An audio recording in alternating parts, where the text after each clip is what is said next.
She never has since I've been on the board, so that doesn't surprise me. But For her or? I don't know. I didn't know anything about it.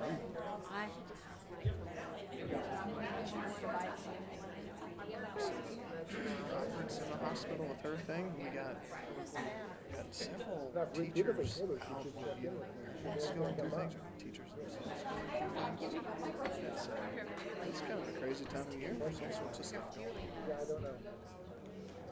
Susan, see? No. She didn't check in with you with a shocking. She My didn't check in. brother-in-law's pediatrician. He said he saw 80 kids in one day with the flu. 80. I'm not surprised. All right, good evening, everyone. We're going to go ahead and get started. Welcome to the Board of Education meeting. It's February 24th, 2020 at 7 p.m. I'm going to call this meeting to order. We have 6 board members present. Please stand and join me in the Pledge of Allegiance. I pledge allegiance to the flag of the United States of America and to the republic for which it stands, one nation, under God, indivisible, with liberty and justice for all.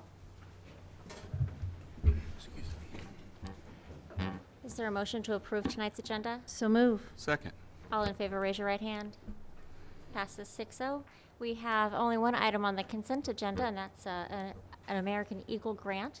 Dr. Cobbs, can you explain that to us? Yeah, I just wanted to, thank American Eagle for everything they do for our schools. But you've heard from Mr. Robinson and Mrs. Whitaker and our other administrators about the Job Olympics coming up here.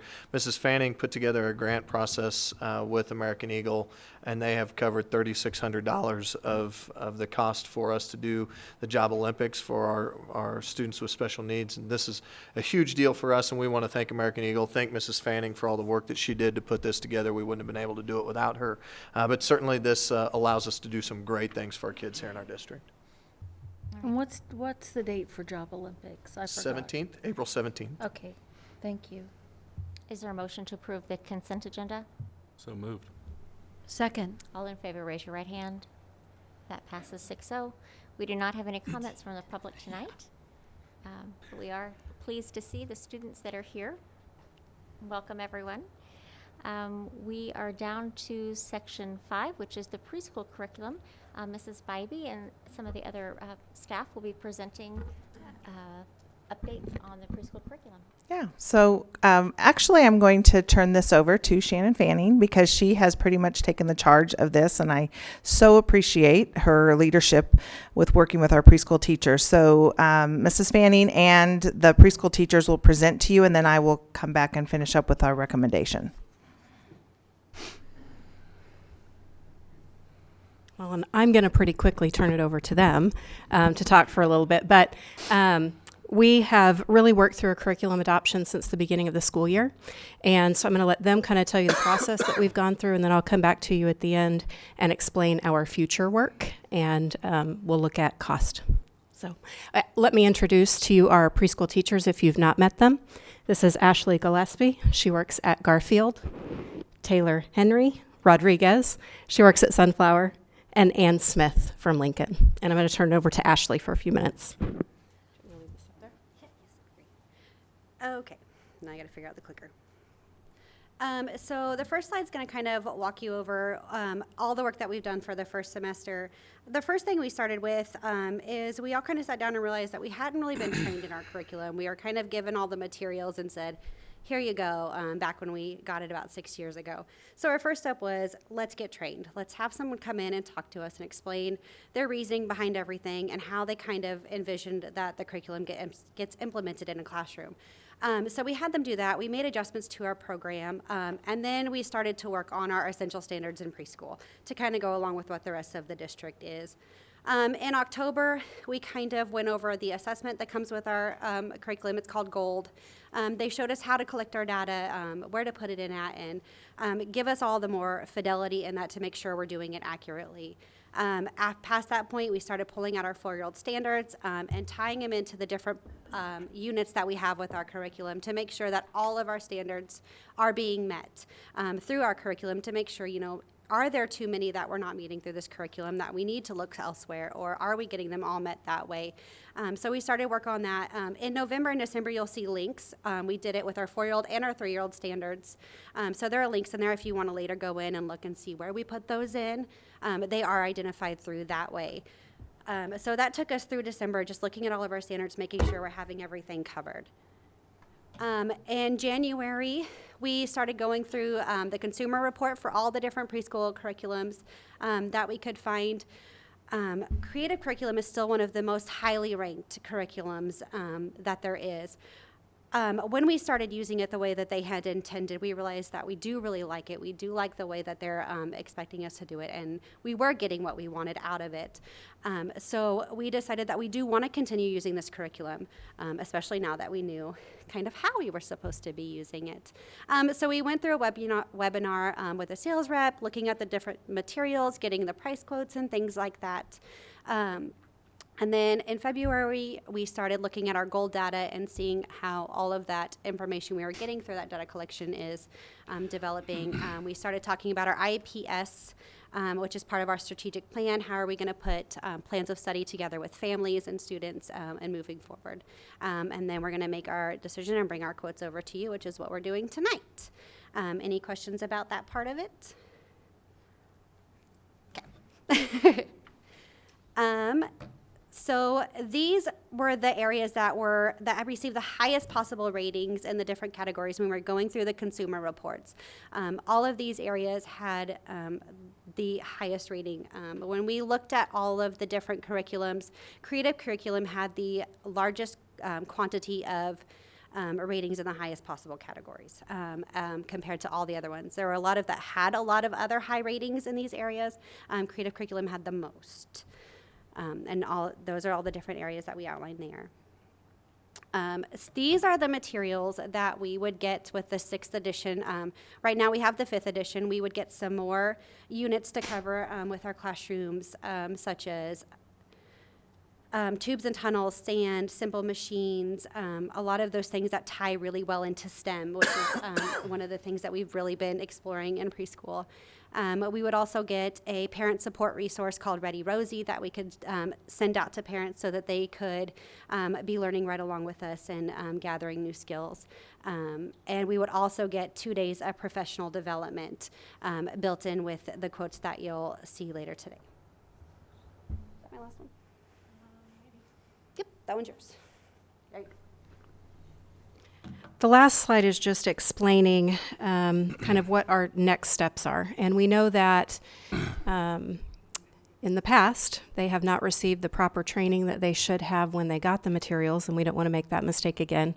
So you'll see that the professional development is built into the quotes, and we would like to do 1 full day of professional development for them at the very beginning of the year, and then come back when they're ready for that, probably around the semester, to do day 2 for them and make sure that they really have all the tools that they need. As we also implement creative curriculum next year, we want to continue to go back to those maps that we created and make sure that all of our standards are being covered. One of the things that we noticed as we went through the standards is that the creative arts are not hit as hard. We were happy to see that the literacy and the math and those things were in there, but those creative arts were missing some standards. And so we want to see with the new pieces that are added to the program for this coming year, if those creative arts pieces pick themselves up, and if we do hit them, or if we still have a gap.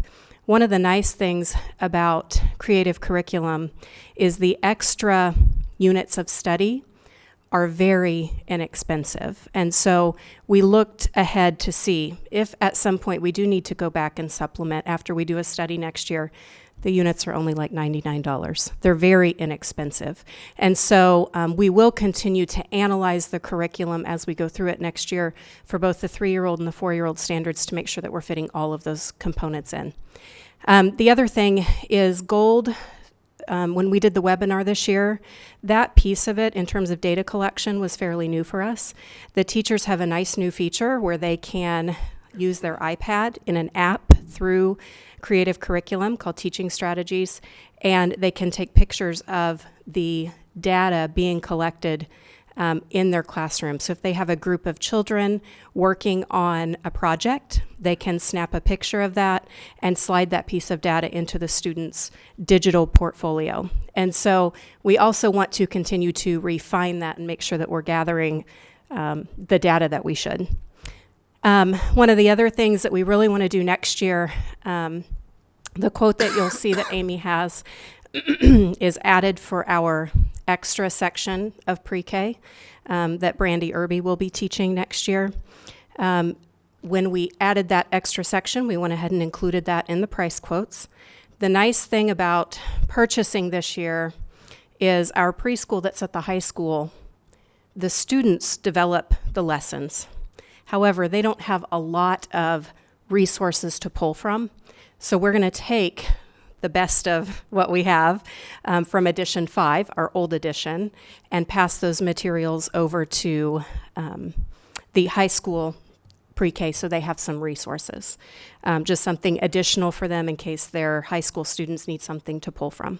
So we will be doing that. And then one other thing I wanted to mention that just in general for pre-K, and I think perhaps Mr. Robinson mentioned it to you when he had a presentation last time, is that our 4-year-olds will be doing more experiential learning next year, that we will have some Fridays where they go out into the community or the community comes to them and they're doing more hands-on kinds of learning about our community. And so that's something that our pre-K teachers will be working on as well next year.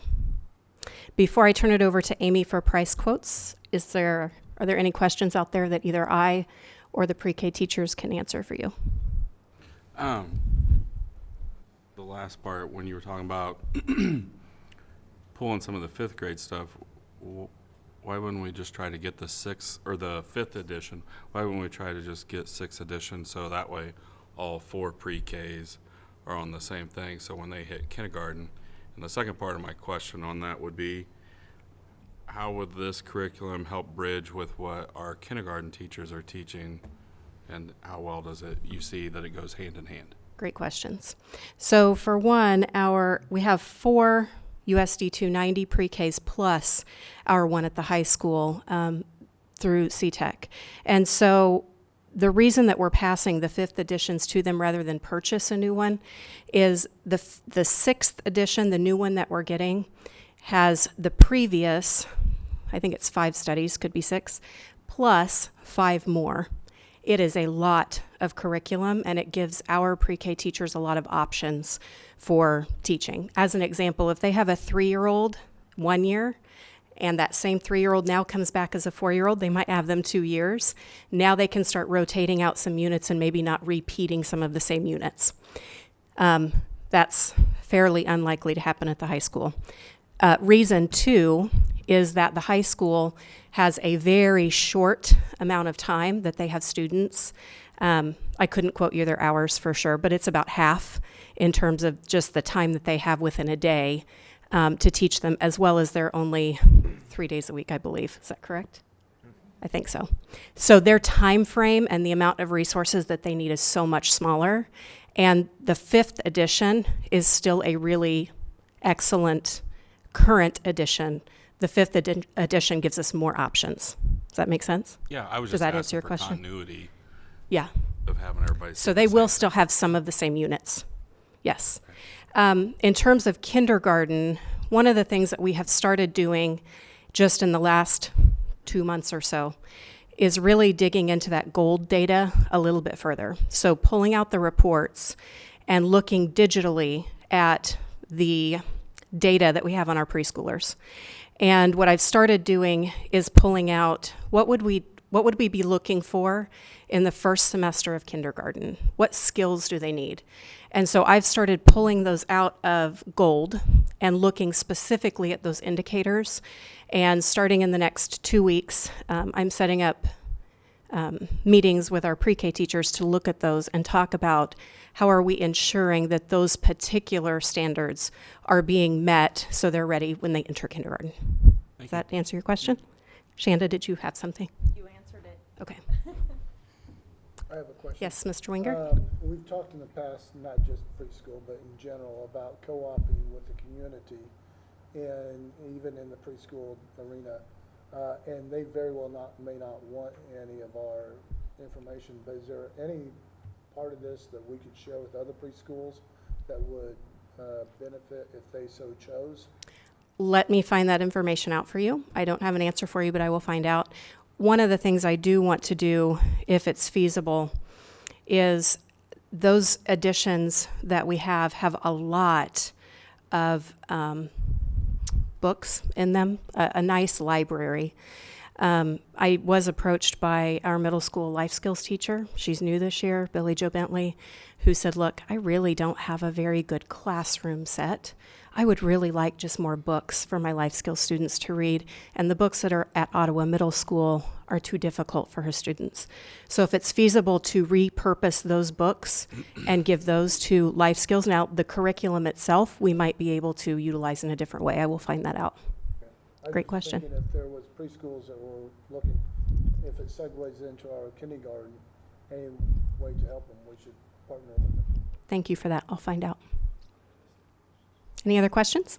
I do have one question.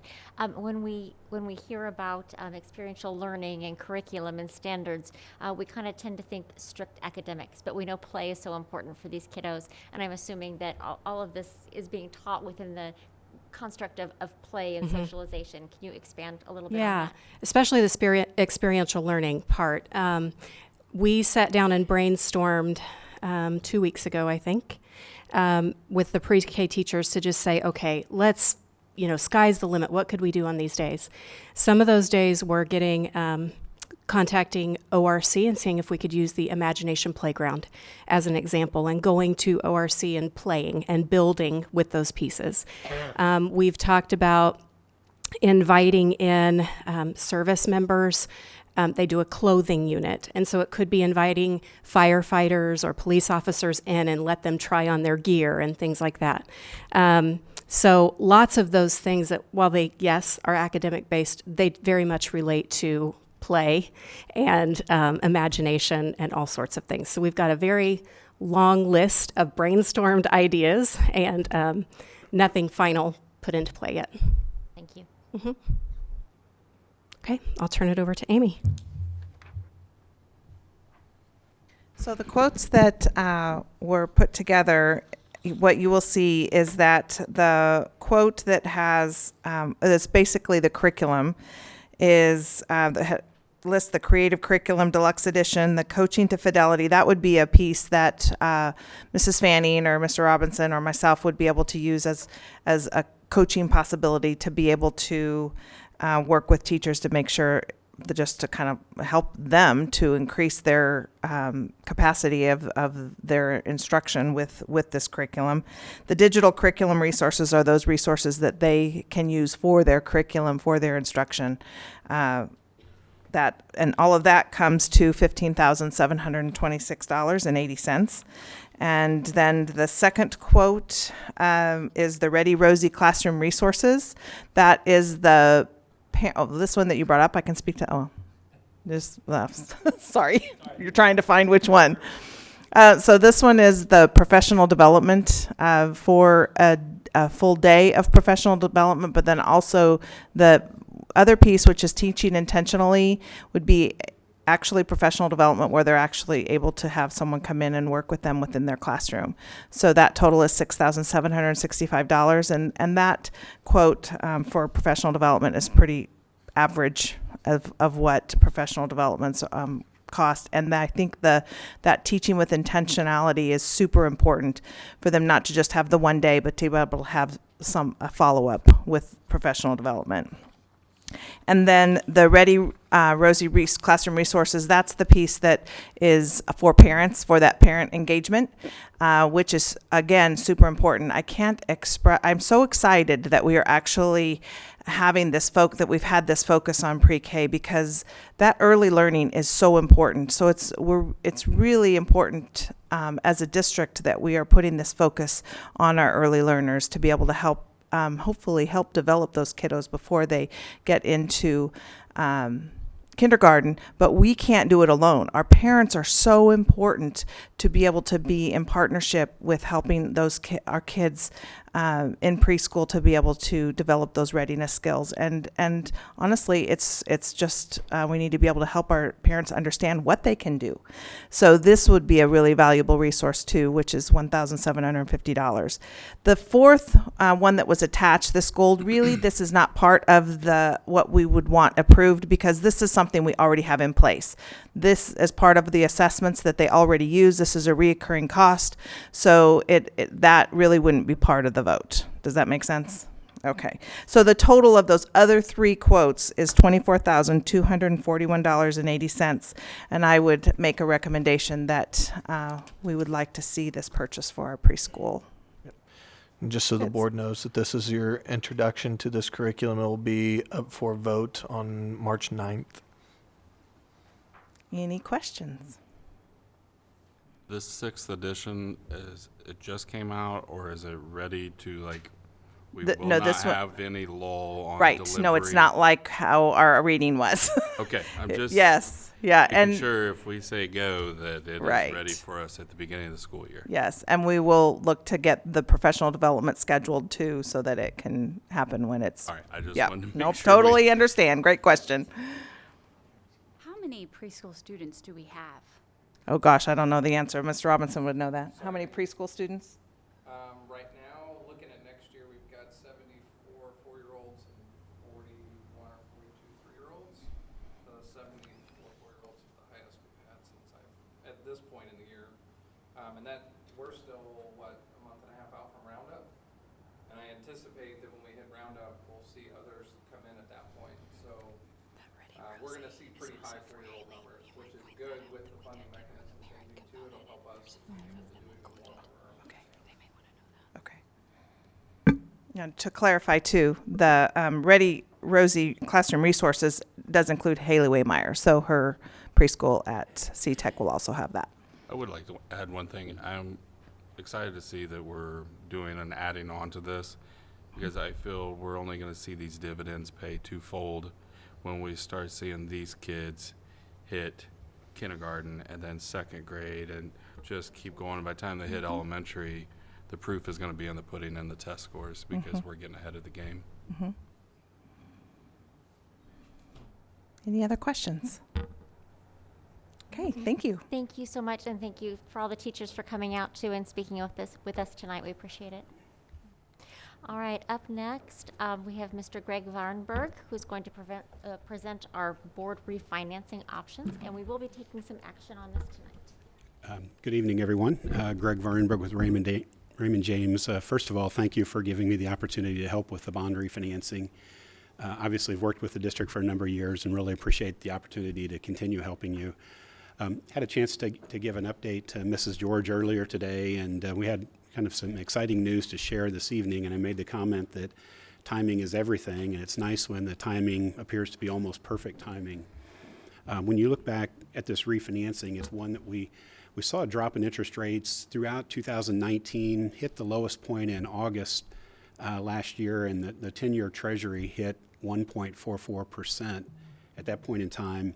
But then pretty quickly after that moved up to where the 10-year, the yield on the 10-year Treasury was 1.94%, was its highest point in November, ended the year at about 1.92%. And then in 2020, we started seeing interest rates come down a little bit, but especially here in the last couple of weeks. Last week, the Treasury market ended at a 1.47%, so we were getting very close to where we were last August.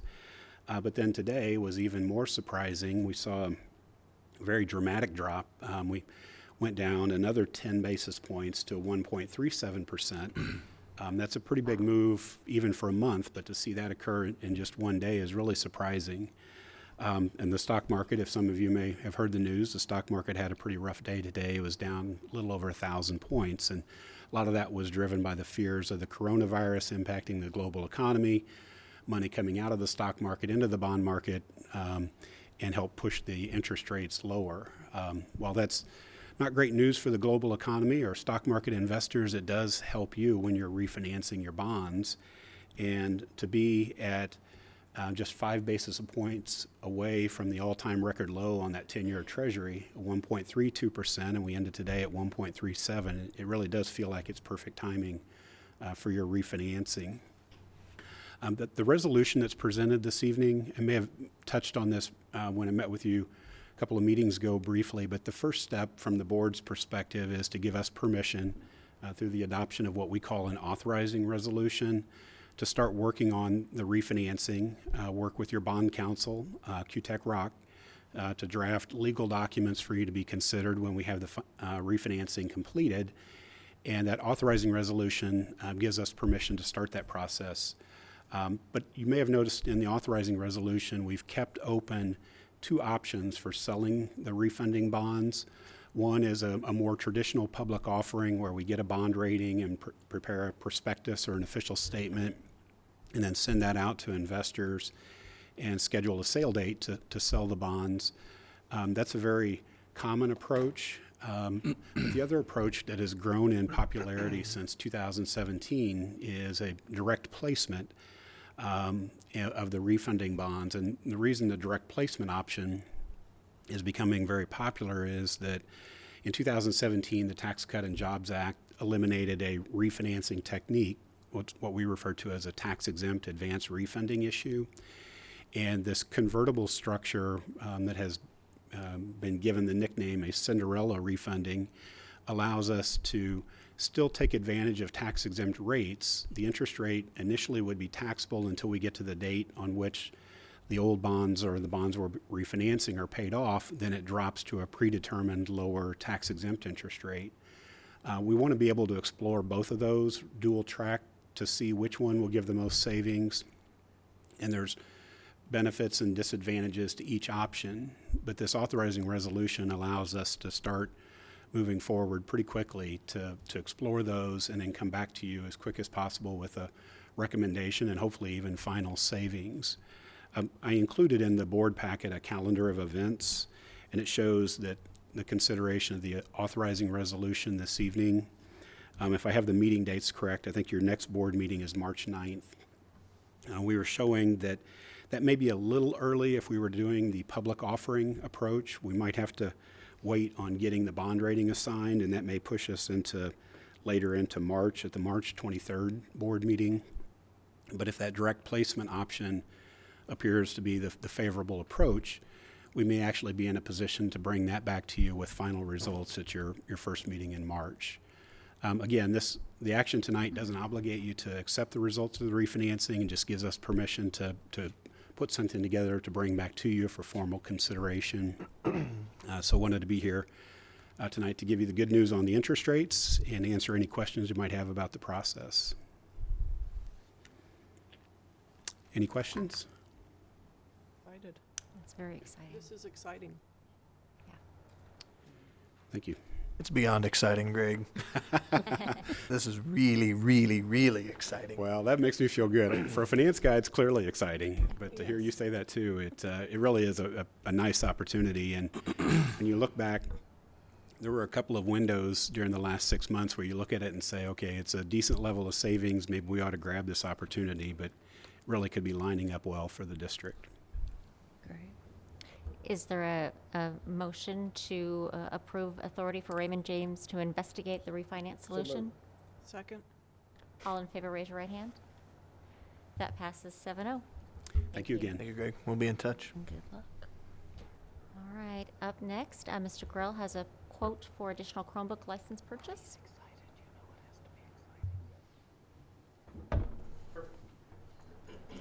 And we are taking action on this tonight. We spoke about this at the last meeting. The license pricing came down to $23.90 per device, and we're suggesting that we purchase 1,000 of these licenses. These are licenses only. They are perpetual licenses. They can sit there forever until we decide to use them. Once we use them, they are hardware tied, though. So if we buy a Chromebook and we apply it to that Chromebook, we get 7 to 8 years out of it. License is gone. Any questions about this? This is, you'll see it's an Omnia Partners public sector state contract. It used to be formerly the U.S. Communities contract, so it is under a contract, purchasing contract. Is there a motion to accept this license purchase So or moved. approve it. Second. Any discussion before we vote? Was this the initial amount that was presented, or was it The initial amount was $24 per license. I mean, initial quantity? Was it the Yes, initial? 1,000. Yep. I knew there was chatter Yeah, I afterwards. had asked about if we could look at, and he said he was gonna work on that, if we could look at actually purchasing the devices themselves, if there was savings to where we could eventually quit passing so many of them down and get on the schedule we wanted. And the best time for that, if you saw the board update, I think 2 years from now, we have a small class moving through that we can double up on purchasing and get on a 5th and 9th schedule. Okay. Are we good? No, you're good. All in favor, raise your right hand. And that passes 7-0. Thank you very much. Thank you. All right, we are moving down. We do need an executive session tonight for negotiations. Dr. Cobbs, how much time do you want? Probably 15 minutes. Okay. If somebody would like to read the action statement for COMA. Madam President, I move that the board go into executive session to discuss teacher negotiations pursuant to the exception for employer-employee negotiations under COMA, and that the open meeting shall resume at 7:45. In the boardroom, the executive session is required to protect the district's right to the confidentiality of its negotiating position and the public interest. I would like to invite Dr. Cobbs, Mr. Robinson, and Mrs. Bybee. Is there a second? Second. All in favor, raise your right hand. 7-0. We will be back.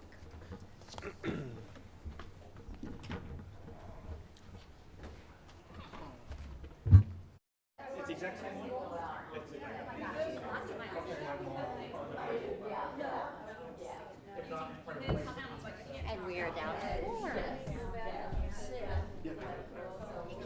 I make a motion, we come back into open session. Is there a second? Second. All in favor, raise your right hand.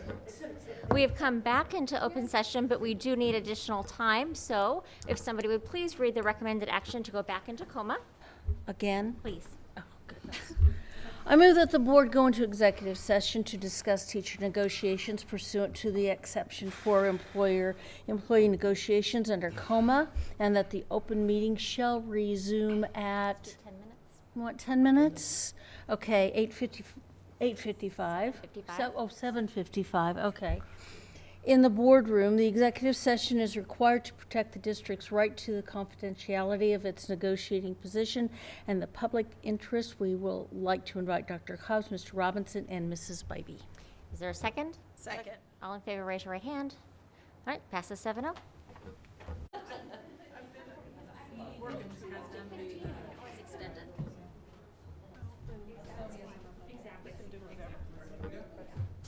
Take the info and we're back. I make a motion, we come back into open session. All in favor, raise your right hand. I think we're all here. 7-0. We are back in. We do need to have an executive session to go into personnel regarding superintendent evaluation. If somebody would like to read the recommended action statement, and we will need about 15 minutes. I move the board go into executive session to discuss personnel matters pursuant to the non-elected personnel exception under COMA for the purpose of evaluating the superintendent, and that the open meeting shall return at quarter past? How do we do 8:15? Sure. Yeah, 8:15 in this room. Do we bring our document? Is there a second? Yes, and I will invite you to do that. Yeah. Is there a second? Second. All in favor, raise your right hand. And that passes 7-0, and I do invite you to bring your supporting documents.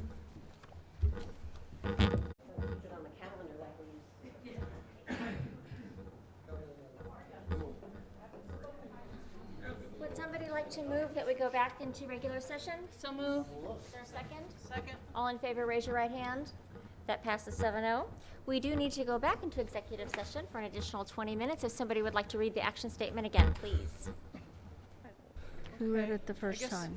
I'm moving again that the board go into executive session to discuss personnel matters pursuant to the non-elected personnel exception under COMA for the purpose of evaluating the superintendent, and that the open meeting shall resume at 8:35? what? 8:36? 5:36. Yep. In the boardroom. Is there a second? Second? All in favor, raise your right hand. Passes 7-0. Let's see how many steps I got.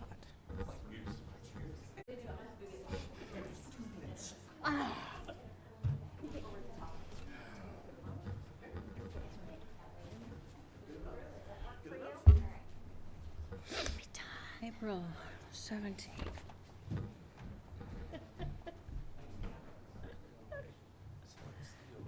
All I found was a shredder. I wasn't going to put all those pages in. Motion to come back into open session. I second that motion. All in favor, raise your right hand. That passes 7-0, and we are back into regular session, and we are down to 5. Thanks, everybody, for hanging out and staying here with us. You've all been presented with a personnel report. Is there a motion to approve the personnel report that you have? So moved. Second. All in favor, raise your right hand. And that passes 7-0, and we are down to announcements. We are here getting ready for spring break, but before we do so, we've got end of the season tournaments coming up, and we have our first group headed to state. Congratulations to Coach Wydell and the Ottawa High School wrestling team. You see the names there that are headed off to Salina for state wrestling, as well as Darby Wydell, who was our regional champ. I think we had another regional champ, did we? Kale Lane was also a regional champ, so it didn't look like I put his name up there. Dang it! So I missed Kale, but he was a regional champ. Will be headed to state tournament as well. We do have OMS choir concert tomorrow at the PAC. Remember that the Wax Museum, which is something they do at all the elementary schools for Sunflower, will be on Wednesday at 2. The OMS play comes Thursday and Friday at the PAC. And then, of course, we have the end of the quarter next week, so there will be no school next Friday. That'll be a teacher work day. And then our parent-teacher conferences are the week before spring break, the 9th through the 12th. No school on the 13th as we start spring break a little early for everybody. So that's the announcements. Could I add something? We didn't have board reports, but last Wednesday I went to the most amazing band concert. It was fabulous. That Ottawa High School band is Pretty good. pretty good. Yep, pretty good. Awesome. Right, is there a motion to end this meeting this evening? Second. All in favor, raise your right hand. Passes 7-0.